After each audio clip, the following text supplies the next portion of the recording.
నేను మంత్రిగా పనిచేశాను కదా, ఇవాళ ఉన్నటువంటి డీజీపీ గారు నేను కలిసి పనిచేశాం. ఆయన ఆర్టీసీ ఎండీగా, నేను రవాణా శాఖ మంత్రిగా. నేను వారి అంతరాత్మనే ఒకసారి అడగమంటున్నాను. మనం కలిసి పనిచేసినటువంటి ఆ కాలంలో పేరుని నాని అనేవాడు మీకు ఎక్కడన్నా తప్పుడు పని మీకు చెప్పటం కానీ, లాభాపేక్షతో మీకు ఒక ఆదేశం ఇవ్వటం కానీ, మీ మీద ఒత్తిడి చేయటం కానీ, లేదా పాత డీజీపీ గారు కూడా ఉన్నారు, రిటైర్డ్ డీజీపీ గారు కూడా, వారిద్దరూ నేను కలిసి పనిచేశాం. ఏనాడన్నా ఒక తప్పుడు పని, కక్కుర్తి పనికి మీ మీద ఒత్తిడి చేయటం, మిమ్మల్ని అడగటం, మిమ్మల్ని ఆదేశించటం ఇప్పుడున్న జరిగిందా? నా క్యారెక్టర్ మీకు క్షుణ్ణంగా దగ్గరగా చూసిన అధికారుల్లో మీరు ఉన్నారు. లేదు, రవాణా శాఖలో వందల మంది అధికారులు ఉన్నారు. ఏ అధికారి నన్ను అడగండి.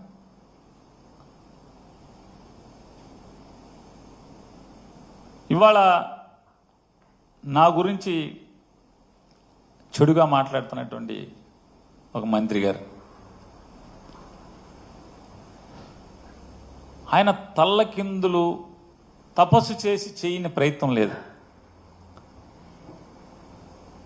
నా భార్య జయసుధ మీద కేసు కట్టించడం దగ్గర నుంచి ఆవిడని అరెస్టు చేయడానికి ఎంత ప్రయత్నం చేశాడో అంత ప్రయత్నం చేశాడు. కానీ ఏ మాటకు ఆ మాట దీంట్లో చెప్పుకుని తీరాలి. చంద్రబాబు నాయుడు గారు మాత్రం అతను ఎన్నిసార్లు కలిసినా, నాని భార్యను అరెస్ట్ చేద్దామని చెప్పి ఎన్నిసార్లు కలిసినా ఆయన మాత్రం పొరపాటును కూడా మైండ్ ఏమన్నా చెడిందంటే ఇంట్లో ఆడవాళ్ళకి అరెస్టులు చేయడం ఏంటి? మన టార్గెట్ పేరు నానిగాడు, ఆయన వేసేయండి అంటే, కాదు సార్ ఆడు కొడుకుని కూడా వేసేయాలి సార్. సరే నీ కక్ష ఆడు కొడుకు మీద కూడా ఉంటే ఇద్దరిని కలిసి చేసేయండి, అంతేగాని ఇంట్లో ఆడవాళ్ళ మీదకేంటే తప్పుడు పనులు అని చెప్పని ఆయన నడుచుకుంటూ వెళ్ళిపోయారు. ఇది అధికారులు ఉన్నారు సాక్ష్యం, ఎమ్మెల్యేలు ఉన్నారు సాక్ష్యం. టీడీపీ ఎమ్మెల్యేలు కొంతమంది ఉన్నారు, అధికారులు కూడా ఉన్నారు. నాదెండ్ల మనోహర్ గారు కూడా పక్కనే నుంచుని ఉన్నాడు ఈ కాన్వర్సేషన్ జరిగినప్పుడు. తప్పే ఉంది.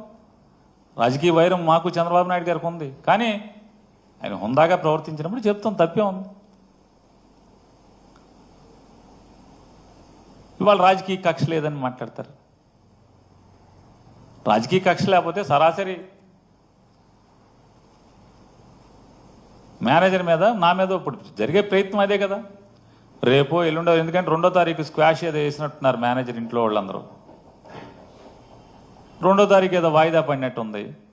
2వ తారీఖు లోపు ఎక్కడన్నా గాలించి ఆ మేనేజర్ని తీసుకొచ్చి అతనితో బలవంతంగా 4 పీకో 10 పీకో తెలకాయితల మీద సంతకాలు పెట్టించి నా పేరు రాసుకుని నన్ను అరెస్ట్ చేయడమే కదా ఇక మిగిలి ఉన్నది. మనకు అర్థమవుతున్నది కదా, నన్ను నా కొడుకుని ఇద్దరిని అరెస్ట్ చేయడమే కదా ఇక మిగిలి ఉన్నది. కానీ ఇంట్లో ఆడవాళ్ళ జోలికి వెళ్తాం ఎంతవరకు అని అడుగుతున్నాను నేను.